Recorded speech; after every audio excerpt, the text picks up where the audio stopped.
ओम नमः शिवाय। मित्रों, मैं आचार्य चंद्र प्रकाश अपने इस चैनल में आप सबका हार्दिक स्वागत करता हूं। आज मैं आपको बताऊंगा कि ओम क्लीं कृष्णाय नमः मंत्र के मानसिक जाप से आपके जीवन में क्या क्या घटित होता है, आपको इस मंत्र के जाप से क्या क्या प्राप्त हो सकता है, इस बारे में चर्चा करूंगा। चर्चा करने से पहले मेरा निवेदन है कि जो लोग इस चैनल पर पहली बार विजिट कर रहे हैं, चैनल को सब्सक्राइब कर लें, बेल आइकन को प्रेस करके ऑल पर सेट कर लें ताकि आने वाली हर वीडियो का नोटिफिकेशन सबसे पहले उन्हें प्राप्त हो। मित्रों,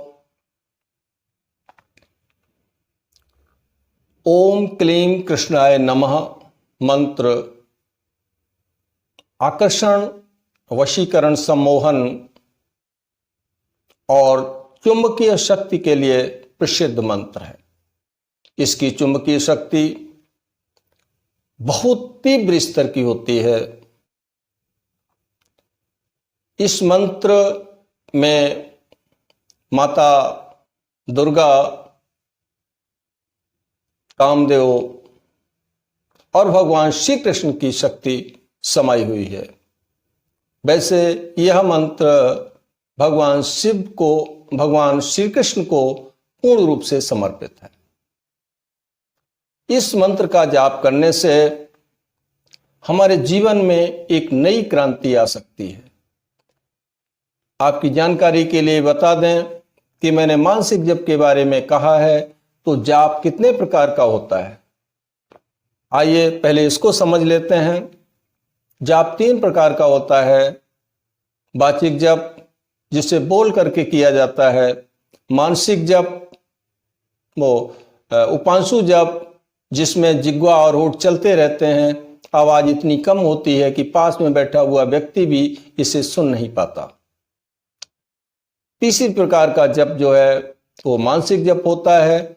मानसिक जप में न होठ हिलते हैं, न जिह्वा चलती है, न आवाज आती है। यह जप मन से किया जाता है, सो मानसिक जप का महत्व सर्वाधिक है।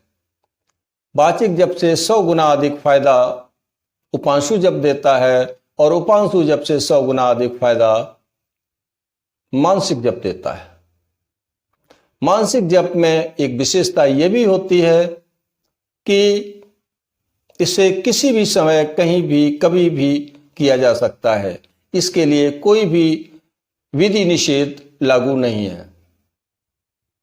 साथ ही साथ जब हम इसका जाप करते हैं तो किसी भी प्रकार के उच्चारण, किसी भी प्रकार के मंत्र बोलने में जो अशुद्धि होती है, शब्द उच्चारण की अशुद्धि होती है, वो भी इसमें कोई महत्व नहीं रखती है।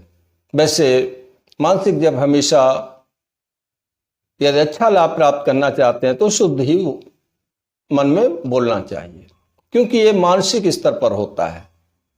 तो इसमें शुद्धता अशुद्धता का भी कोई विशेष महत्व नहीं है।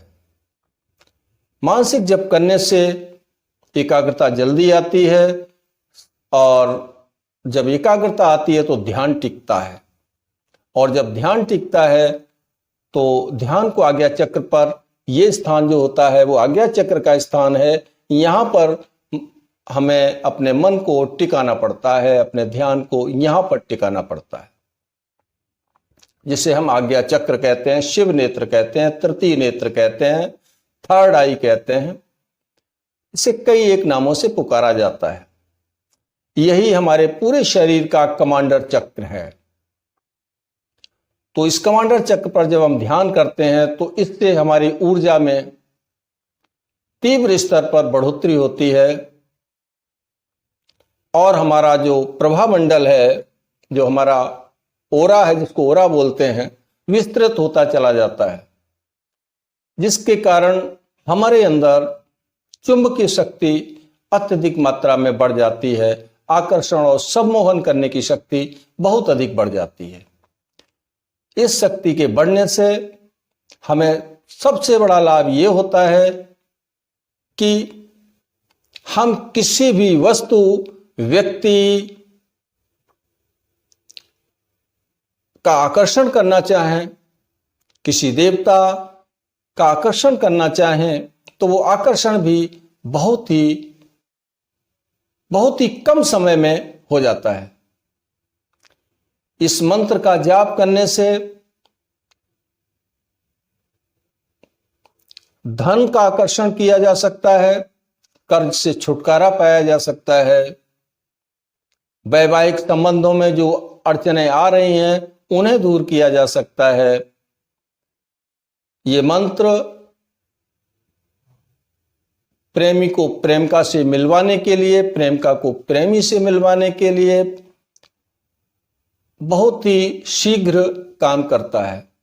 इसी के साथ पति पत्नी में अनबन रहती है तो ऐसी स्थिति में पति के लिए पत्नी और पत्नी के लिए पति का आकर्षण अतिशीघ्र हो जाता है, जिससे उनका जो कलह है वो शांत हो जाती है। ठीक है। किसी भी प्रकार की वस्तु की प्राप्ति इस मंत्र से शीघ्र होती है। कोई भी ऐसी मनोकामना नहीं है जो इस मंत्र के जाप करने से सिद्ध न हो जाती हो, पूरी न हो जाती हो, क्योंकि ये मंत्र लॉ ऑफ अट्रैक्शन के सिद्धांत पर काम करता है। ठीक है। इस मंत्र का जाप कहीं भी मानसिक तौर पर तो कहीं भी किया जा सकता है, लेकिन मेरी सलाह है कि एक आसन बिछा करके और जिस वस्तु का आकर्षण करना चाहते हैं उसका ध्यान अपने आज्ञा चक्र पर करते हुए इस मंत्र का मानसिक तौर पर जाप करें। लेकिन एक दूसरी सलाह मेरी यह भी है कि कभी भी किसी के लिए गलत भावना से इस मंत्र का प्रयोग करने की ना सोचें, वरना यह मंत्र फिर कोई काम नहीं करेगा। अगर आपकी मनोकामना की पूर्ति हो भी गई तो वही वस्तु आपके लिए पतन का कारण बन सकती है, क्योंकि इसके अंदर आकर्षण की अपार शक्ति भरी हुई है। आप जिसका भी आकर्षण करेंगे वो आकर्षित हो ही जाएगा, बच नहीं सकता। लेकिन यदि आपके भाव गंदे हैं तो नकारात्मक शक्ति आकर्षित हो जाएगी, जो आपके जीवन को तहस नहस भी कर सकती है। इसलिए इस बात का विशेष तौर से ध्यान रखें कि कभी किसी के साथ गलत भावना से इस मंत्र का प्रयोग नहीं करें। अपने वास्तविक आवश्यकताओं की पूर्ति के लिए किसी वस्तु का आकर्षण करना चाहते हैं तो इस मंत्र के द्वारा आकर्षित कर सकते हैं। आपको चाहिए कि एक आसन पर बैठ करके ध्यान रखें, स्थान का निश्चित स्थान हो, निश्चित समय हो, और यदि ये कार्य आप ब्रह्म मुहूर्त में करते हैं तो सबसे अच्छा है और सबसे तीव्र गति से आकर्षण शक्ति आपके अंदर बढ़ना शुरू हो जाएगी, जिससे आपकी मनोकामना भी शीघ्र ही पूरी होगी।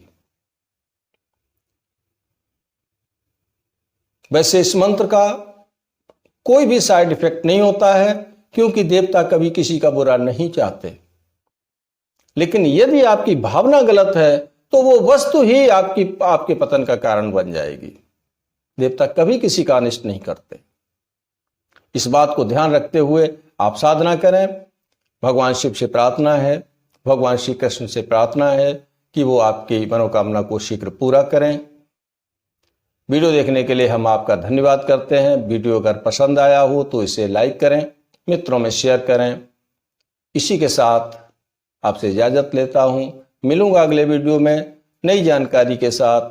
तब तक के लिए ओम नमः शिवाय, ओम नमः शिवाय, ओम नमः शिवाय।